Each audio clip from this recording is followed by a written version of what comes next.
Word. I welcome every one of you in the mighty name of Jesus Christ of Nazareth, our Lord and Savior. Once again, to this time of you shall know the truth, and the truth shall set you free. As we had been studying about spiritual warfare, and we have studied what is spiritual warfare and whom God will choose, and what are the qualities and personalities of a person who wants to do spiritual warfare are, and we have seen the requirements. Today we are going to go into another segment where we will see some main points that we would have to first of all know before we even start spiritual warfare, before we consider in going into battlegrounds. These things are very important for us to first of all consider before we actually give ourselves into the Lord's army, to give ourselves to work with the Lord to take the victory over the enemy's territory. And today I would like to read few points that they are very important, and I would ask you to please go take your Bible, read through all the scripture passages, as these references are many for me to read. I will give you the references, but please take the time and read every one of them very carefully and understand, and I believe that God will definitely bless each and every one of you. The first thing that we need to remember, or we have to know before we even talk about going into spiritual warfare, is, do you actually know who you are in Christ? Your identity is very, very important. We read about the incident, the book of Acts, where there was a demon-possessed person, and there were 7 young men who tried to cast out the demon out of him, and the demon-possessed person replied, I know who Paul is, and I know whom he preaches, but who are you? And he jumped on them, and he tore all their clothes, and they ran away from that place naked. For us to know who we are before we go into spiritual warfare is very, very important. Your identity. You have to know what kind of a person you are in the Lord. I can give you very small scripture passages where you'll be able to find few points, but I would say these are not the only Bible scripture passages that you can read. There are many more, and the Holy Spirit will definitely reveal them to you. You take the Bible and you start reading, and the Holy Spirit will definitely give you more understanding about who you are in Christ. So in John chapter 1 verse 12, as it says that you are a child of God, that God has given you His grace to call Him as your Father. So this is something that God has privileged you with. So this is something that you have to remember when you go into spiritual warfare, to know who you are as a child of God, that you have been given authority in God, that you have been chosen by God, that God has given you His Spirit where you can call Him Abba Father, and that you are a person who had been chosen, washed by the blood of Jesus, and that you are not a sinner, that you had been reconciled with God. For you to understand these things and for you to remember these things is very, very vital and important in spiritual warfare. Also read Romans chapter 8 verse 33, chapter 8 verse 17, and these scriptures are only just basic scriptures that I'm actually reading. I want you to please open the Bible and let the Holy Spirit speak to you, and there are more revelation and understanding where the Holy Spirit will definitely speak to each and every individual person as you are studying the Word of God. Secondly, you have to know whom God is, who He is to you, or what power and authority our God has. We have to understand what a mighty God we serve, how powerful He is. Knowing that He is Almighty God is something which is very, very important when you are going into spiritual warfare. As we read in 1 Timothy chapter 6 verses 15 to 16, Colossians chapter 2 verses 14 to 15, 1 John chapter 4 verses 1 to 8. These are scriptures where it says that our God is great, He's mighty, He's powerful, He's almighty, and what a marvelous God He is, how wonderful He is. So these scriptures, and there are more scriptures where you can meditate. These are basic scriptures that I'm just outlining for you to get an understanding, for you to know things that you need to know before you go into spiritual warfare. The third thing that you have to know is that you have authority in Jesus. That God has given you authority. According to Mark chapter 16 verses 17 to 20, you read where God has given us, Jesus has given us authority to cast out demons, to heal the sick, and to preach the gospel. And God has given us more power in many other scriptures. You can read where He called His 12 disciples and He gave them power to cast out demons, to cleanse the leper. God has given us so many promises in the word, and when we read this, we need to identify ourselves that God has given us the authority to stand in spiritual warfare. And then fourthly, you have to know who your opponent is, Satan, that he is a fallen angel, that he has no power, that Jesus has already stripped him all of his powers that he had, that his head had been crushed, that now he has no power, that God has given us the authority to cast him and to take the kingdom of God back into his original place, where we will be in the kingdom of God, as Satan is trying to build his kingdom on planet earth. But we know that we need to advance, that the kingdom of God, the will of God will come upon this earth, that we will pray that God's glory will definitely manifest in all areas. For that, you can read Isaiah chapter 14 from verses 12 to 17, John chapter 10:10, Revelation chapter 20 verse 10. And then fifthly, we are going to see where is actually the battlefield. So on spiritual warfare, we know that we are doing a spiritual war, but where is actually the battleground? Where is this war going to take place? So as we already read in Ephesians chapter 6, we know that we are fighting evil spirits that are in the heavenlies, and this is one place. But then how are we to connect to the heavenly spirits, and what is happening in between is actually the battlefield is in your mind, or the war that is happening in the heavenlies is connected to your mind, and all these evil spirits that are in the heavenlies, they attack your mind, and they want to take captive of your mind, of your thought, of your emotions.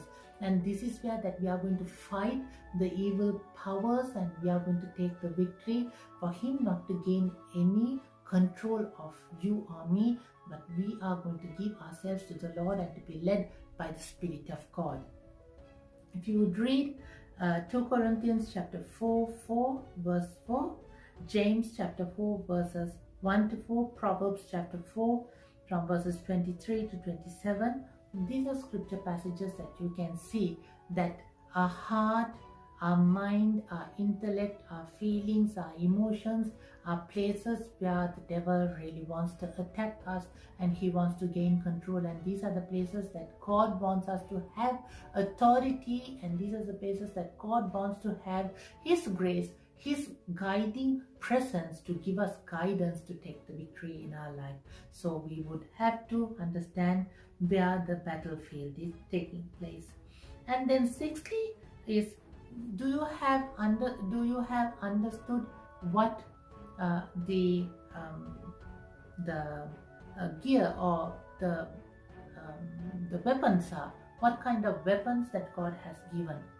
So according to Ephesians chapter 6 from verses 10 to 18, God has given us many things that, or many components that a soldier wears.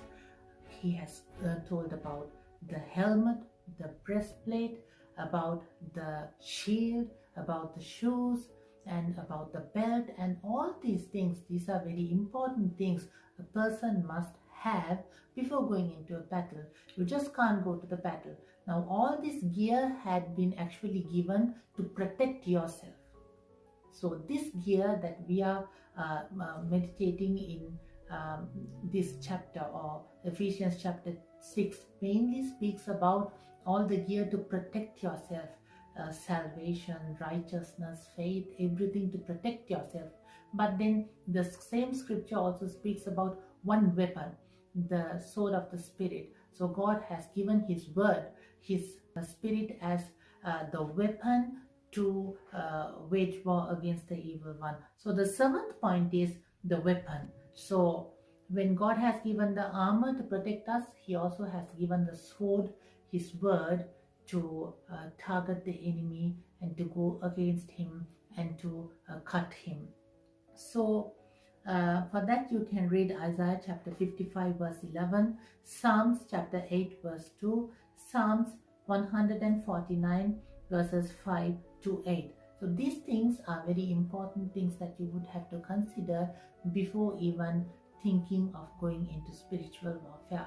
So at the last segment, I said that we will be looking about angels. Yes. So after we know that we are going into battle and we have considered whether we understood these 7 points, now we know that when we are going into spiritual warfare, that we are not going to stand on our own, because God has promised that He is going to send His angels to come and to wage war with us. And we have seen that angels' ministry had been said in many places in the Bible. There are many things that we need to understand about these beings that God has created, and we will just see few points that we can actually understand about the angels. So regarding angels, one thing, they are spirit beings. They are spirit beings. They are beings that God has created for His glory. And in God's glory, these angels, they have ranks, or you can say that there are different categories of angels. There are the archangels. There are archangels that are mentioned in the Bible. We read about the archangel Michael in the Bible. We read about the archangel Gabriel in the Bible. And there are many more angels that had been told in the Bible that we read. And then there are other angels where they had been created specifically to worship God and to bring glory and honor to God Almighty. And we know that there are also many more angels said, but then directly they are not actually mentioned in the books that we read in the Bible. But there's another book that was excluded, or if there's another book that was written by Enoch, who actually walked with God, and his book or what he wrote is available on the internet, or you can get a hard copy. It is really deep. It is really deep spiritual things that have been written. I would not ask you to go very deeply into that book, but in that book there are many more angels' names that had been mentioned other than what we read in the Bible. But we also read in the Bible where it talks about cherubims and cherubims, where God has created for them to worship God, and that they will be guardian angels. And these angels are beings that God has created for His glory to be in His presence, to worship Him, to bring all glory and praise and honor into God's name. So in knowing about angels, one thing that we need to understand when it comes to angels and evil spirits, angels are beings that are created for God's glory, and demons or evil spirits were once angels, but they forsook all that God had created, and they lost God's glory, and they followed Lucifer, the archangel of worship, and where he was full of pride and he fell from heaven, or God chased him away from heaven, and he fell and he became Satan. With him all the angels who fell down, they became evil spirits. With angels and evil spirits, the difference is angels, they will come to your aid to help you. They will come and minister alongside with you.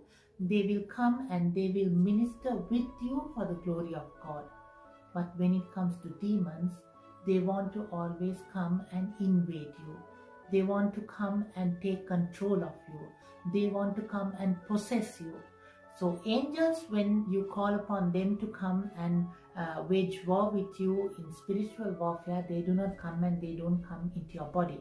They come and they war with you. They might stand behind you, in front of you, on the side of you, they can be around you, or when you pray, they can go to the specific place where you want them to go, and they can wage war and they can take the victory.